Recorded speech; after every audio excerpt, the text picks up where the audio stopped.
Okay, just lining up the outer, using the outer sill to check the alignment of the replacement floor to sill panel. So what I've done, I've braced the outer sill in position on the A post and B post using some clamps, and then what we're doing, clean the floor up, all the under seals off. I've trimmed back that floor edge. I just took a rough cut, actually, oversized cut, so now I'm going to make the final cut back. We'll mark down this line, I'm probably not far off there, and just trim that so we get the butt weld joint. Then we can obviously, we know it's going to fit between there and there. There's a little bit of a millimetre gap where you have the inner sill goes between those two pieces. But this is a method to get you, when you're doing your floor pan edge, to make sure it's going to meet up parallel with the lip of the sill. So that's the technique that I've done. I don't know if it's a standard idea, that I just sort of went along and thought, well, that seems to be the right way to do it. That's assuming that your posts haven't moved at all.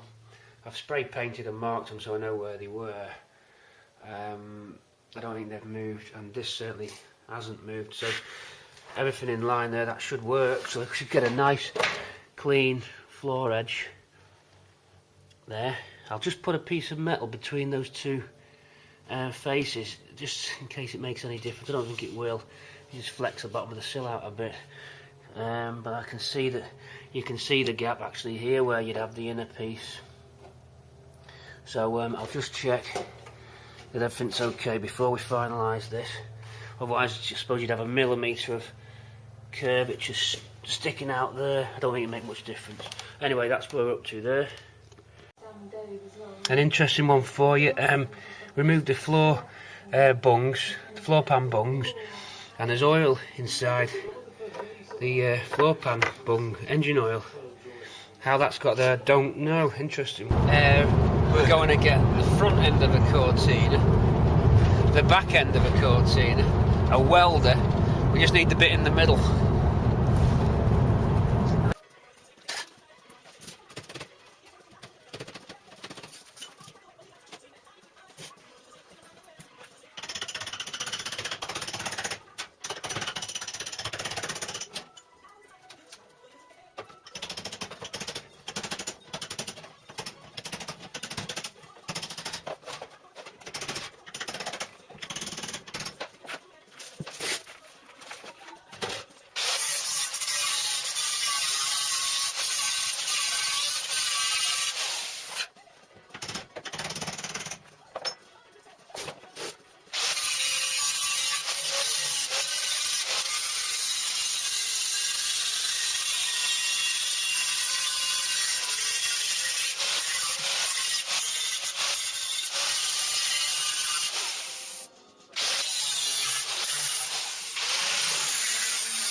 Okay, I'm investigating the extent of the rot on the passenger side footwell, starting from where the sill runner meets the forward A post, and we're going to lift up the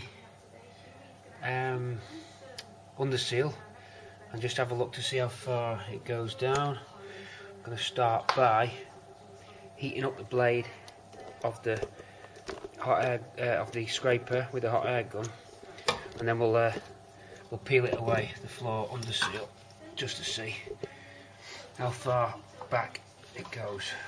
Okay, I'll just set this camera up because it's a one-man band. This blade up with the hot air gun.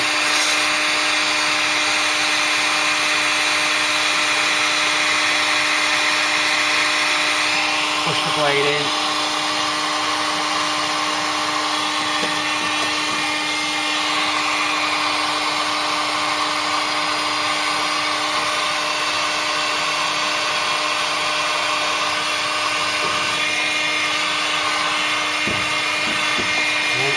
Carry on warming the under seal just so it's soft. I'm not going all the way back, I'm just going to do this front lip just to see. So that's why I'm digging in first here, halfway, just to see how far back it actually goes, the rust. Just to expose that seam there where the floor pan meets the bulkhead, lower half. There's the seam there, coming up now. Let's have a look at that.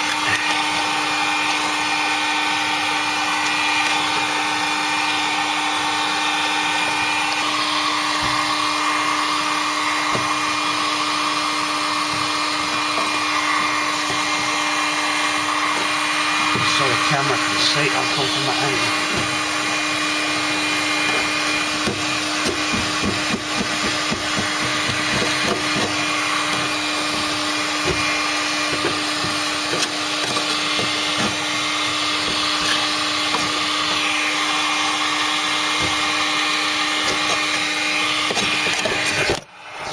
Sorry about that, camera went over there. Right, sorry about the noise. Right, I've exposed the floor, bulkhead to floor pan seam just to see the damage, and it's intact, nice and solid. Obviously where the usual hole is on the footwell, but that's what we're going to do today, plate this up. We'll fix all this area as far as, I'm going to go as far as there. I'm going to treat the higher part, bulkhead, a separate job. I'm going to go up here. I'm not replacing the lower bulkhead. I'm going to patch the lower bulkhead because it's not too bad. I don't want to be pulling that lower bulkhead out. Look at that seam there onto the transmission tunnel and down. It's the whole front end of the car. I just think that plating is more appropriate for my level of skill rather than a bulkhead replacement. It's just too far for me to go.